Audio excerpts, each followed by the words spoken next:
দেখুন আজকে আমি যে জিনিসটা করবো সেটা হচ্ছে খাসির মাংস তেল ছাড়া। তেল ছাড়া দুর্দান্ত টেস্ট একটা খাসির মাংস করবো।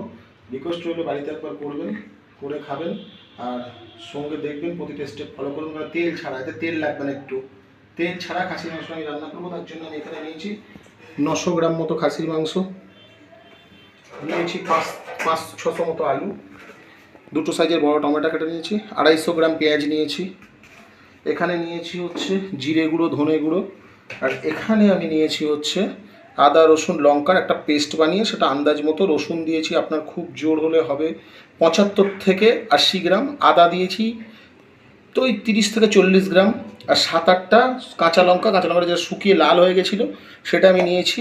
আর এখানে নিয়েছি কয়েকটা গরম মশলা, এটা আমি সিলে বেটে নেব। ব্যাস, এইবারে আমার এই রেসিপিটা আমি শুরু করছি। এরকম নিত্য নতুন রান্না পেতে আমার চ্যানেলটাকে লাইক কমেন্ট শেয়ার করতে ভুলবেন না। অনুরোধ রইল বাড়িতে একবার করবেন, সিজিবের বাঙালিয়ানা রান্না করে। তো আমি কড়া বসিয়ে দিয়েছি, কড়ার মধ্যে আমার গরম জল হয়ে গেছে। গরম জলটা দিয়ে আমি মাংসটাকে ধুয়ে নিচ্ছি। দেখছি প্রতিটা স্টেপ কিন্তু আপনাদেরকে ফলো করতে হবে। শুধু তেল একটা জায়গায় লাগবে, সেটা হচ্ছে আমার আলুটা ভাজার সময়। কারণ আলুটা তো শুধু আর হয় না, শুধু আলুটাকে তেলটা দিয়ে একটু ভেজে নেব। মাংসের মধ্যে আমি গরম জল ঢেলে দিয়েছি, মাংসটাকে আমি ভালো করে ধুয়ে নিচ্ছি। যেহেতু ময়লা থাকে অনেক, গরম জল দিয়ে খাসির মাংস একবার ধোয়াই ঠিক আছে, বেশি না, তবু রাস্তার অনেক ময়লা থাকে, একটু ভালো করে ধুয়ে নিতে হয়।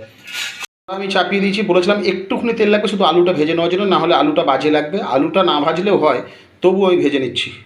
দেখুন আমি নামমাত্র একটুখানি তেল দিয়েছি, যে খাসির চর্বিটা আমি এনেছিলাম চর্বিটা আমি কড়ার মধ্যে দিয়ে দিয়েছি। কারণ ওই চর্বি থেকে আমার যে তেলটা বেরিয়ে যাবে, ওই তেলেই আমার মাংস রান্না হয়ে যাবে। দেখুন ধোয়া আলুগুলো আমি এর মধ্যে দিয়ে দিলাম। দেওয়ার পরে আমি দেখুন এতটা নুন নিয়েছি, আমি এতটা নুন এখানে অ্যাড করলাম। চামচ হলুদ, দেখুন আমি দিলাম চিনি এর মধ্যে একটু। এবারে চলুন আমি এটাকে ভেজে নিচ্ছি আলুটাকে। দেখুন নুন হলুদ চিনি, দেখুন আলুটাকে একটু নেড়ে চেড়ে নিয়েছি। দেখুন আমার চর্বি থেকে কত তেল বেরোচ্ছে দেখুন, যার কারণে খাসির মাংস কিন্তু তেল লাগে না। তেল ছাড়া প্রতিটা স্টেপ ফলো করবেন। দেখুন এবার আমি চাপা দিয়ে দিলাম থালাটা আলুটা সিদ্ধ হওয়ার জন্য। দেখুন ঢাকনাটা আমি তুলে নিয়েছি। দেখুন আলুগুলো কত সুন্দর করে ভাজা হয়ে গেছে। দেখুন তেল ছাড়া দেখুন মাংসটা কীভাবে রান্না হচ্ছে। বারবার বলছি স্টেপটা ফলো করুন। দেখুন আলুগুলো তুলে রাখছি এবার আমি। দেখুন আলু তুলে রেখেছি, দেখুন চর্বি গলে কতটা তেল বেরিয়ে গেছে, বারবার দেখাচ্ছি আমি। এবার দেখুন এখানে পেঁয়াজগুলো দিয়ে দেবো। দেখুন পেঁয়াজ দিয়ে দিয়েছি, পেঁয়াজের মধ্যে একটু নুন দিয়ে দেবো, হালকা একটু নুন দিয়ে দিলাম। দেখুন পেঁয়াজ বয়েল হয়ে গেছে, এবার এর মধ্যে আমি টমেটোগুলোকে দিয়ে দিচ্ছি। টমেটোতে একটু নুন দেবেন, বারবার নুন দিচ্ছি, নুনটা বুঝে দেবেন কিন্তু। দেখুন আমার পেঁয়াজ টমেটো মিশে তেল ছেড়ে দিয়েছে। এবার যে আমার আদা রসুনের যে পেস্টটা আমি তৈরি করেছিলাম, লঙ্কা আদা রসুন, সেই পেস্টটা আমি এখানে দিয়ে দিলাম।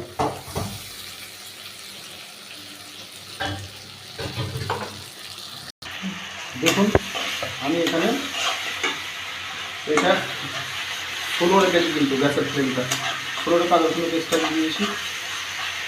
এখানে 16 রাখতে হবে। দেখুন আস্তে আস্তে তেল ছাড়া শুরু করেছে মশলা। তেল তো আমি দিইনি, দেখুন তেল ছাড়া খাসির মাংস। চর্বিটা দেখুন পুরো গলে গেছে। আমার যে চর্বিটা ছিল সেটা দিয়ে আমাকে তেলের কাজ করে দিয়েছে।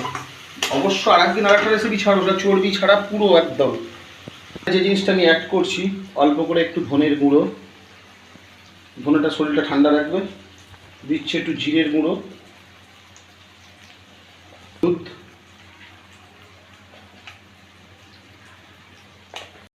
দিচ্ছি কাশ্মীরি একটু লঙ্কার গুঁড়ো, জাস্ট কালারের জন্য। কারণ খাসির মাংস একটু কালার না হলে ভালো লাগে না, তো সেই জন্য একটু কাশ্মীরি লঙ্কার গুঁড়ো দিয়ে দিলাম। দেখুন দেওয়ার পরে পুরো আমার মশলাটা শুকিয়ে গেছে। আমার সেই মশলা ধোয়া যে জলটা রয়েছে না, আমি সেখান থেকে একটুখানি জল এখানে অ্যাড করব। একটুখানি অল্প করে জলটা অ্যাড করে মশলাটাকে আরেকটু কষিয়ে নেব। দেখুন আমার মশলা হয়ে গেছে। এবার যে মাংসটা ছিল আমি মাংসটা এর মধ্যে ঢেলে দিলাম, দিয়ে ভালো করে দেখুন আমি কষিয়ে নেব।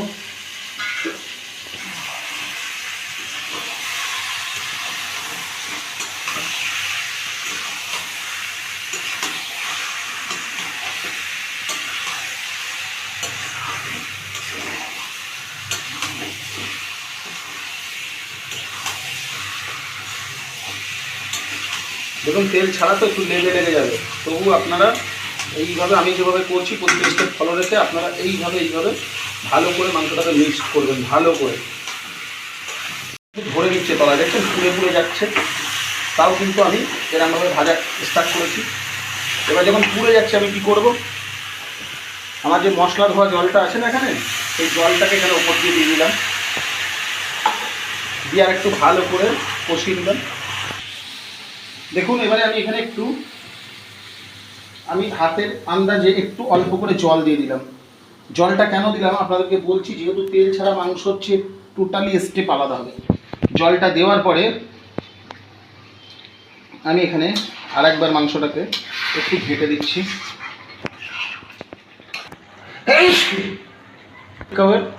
100 গ্রাম টক দই এখানে ব্যবহার করলাম। এটা ফেটিয়ে নেওয়ার দরকার নেই, কোনো রকম এটা ফেটিয়ে নেওয়ার দরকার নেই। চলুন এবার এটাকে ভালো করে নেড়ে ছেড়ে দেবো।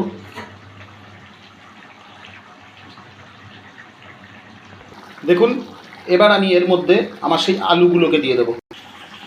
চলুন আমার যে আলুগুলো ছিল আমি দিয়ে দিলাম। দিয়ে দেওয়ার পরে এবার আমি এটাকে আরেকটু ভালো করে ঘুঁটে দিচ্ছি। দেখুন আমি এবার এই থালাটাকে 10-15 মিনিট চাপা দিয়ে দিলাম। এখান থেকে এবারে এই ঢাকনাটা তুলে নিলাম। তুলে নেওয়ার পর আমি কিন্তু মাঝখানে একবার তুলে নিয়েছিলাম, তুলে নিয়ে নাড়িয়ে দিয়েছিলাম, না চলে তাহলে তলায় ধরে নেবে। আমি ঢাকনাটা তুলে নিলাম, নিয়ে আরেকবার নাড়িয়ে দিচ্ছি। দেখুন এবারে আমি গরম জল এর মধ্যে দিয়ে দেবো। আপনারা যেমন ঝোল খাবেন, আমি একটু পাতলা ঝোল খাবো, কারণ এত গরমে তেল ছাড়া করলাম, এত গরমে এমনি খাসির মাংস, দেখুন আমি একটু পাতলা ঝোল খাবো বলে আমি এখানে জল অ্যাড করে দিলাম একটু বেশি করে। গরম জল, ঠান্ডা জল যেন দেবেন না, গরম জল অ্যাড করে দিয়েছি। এবার এটাকে আমি ফুটতে দেবো। আমার ঢাকা দেওয়ার দরকার নেই, পারলে আপনারা চাপা দিতে পারেন, আমি চাপা দেবো না। দেখুন জল দিয়ে ঘেঁটে দিয়েছি। এবার আমার এই মাংসটা ফুটছে, আমার এইভাবে 10-15 মিনিট ফুটুক মাংসটা। এবার এই গরম মশলাটা ভিজিয়ে রেখেছিলাম আমি, দেখুন ঠিক আমি মাংসটা 20 মিনিট ফুটিয়ে নিয়েছি। দেখুন এবার যে গরম মশলাটা ভিজিয়ে রেখেছিলাম আমি, এই গরম মশলাটাকে আমি এখানে মাংসের ঝোলের সঙ্গে একটু গুলে নিলাম। গুলে নিয়ে গরম মশলাটা আমি এর মধ্যে দিয়ে দিলাম। দেখুন সিম্পল রান্না, অনুরোধ রইল বাড়িতে একবার ট্রাই করবেন। এখন তেল ছাড়া এই গরমের মধ্যে কোনো রকম কোনো কিছু হবে না। গরমের মধ্যে সিম্পল, কোনো বেশি মশলা নয়, কিছু না, হালকা পাতলা মশলা দিয়ে সিম্পল, আর এত দারুণ টেস্ট হবে না এর, আপনারা কল্পনা করতে পারেন, দারুণ টেস্ট হবে। আর এই যে আলু ফালুগুলো দিয়েছিলাম, আলুটা দেখুন এত বড় বড় করে দিয়েছি, আলু দেখুন গলে কোথায় চলে গেছে। দেখুন দেখতে পাচ্ছেন, মাংস দেখুন কী হারে গলেছে। দেখুন আলু দেখুন। ঠিক এইভাবে 5 মিনিট ফুটিয়ে নিয়ে আমি নামিয়ে সার্ভ করে নেব। দেখুন আমার মাংসটা কত সুন্দর ফুটছে। ঠিক 5 মিনিট ফোটাবো এইভাবে, বেশি নয়। দেখেছেন লোভনীয় একটা জিনিস তৈরি হয়েছে। দেখুন 5 মিনিট হয়ে গেছে, নামিয়ে নিয়েছি।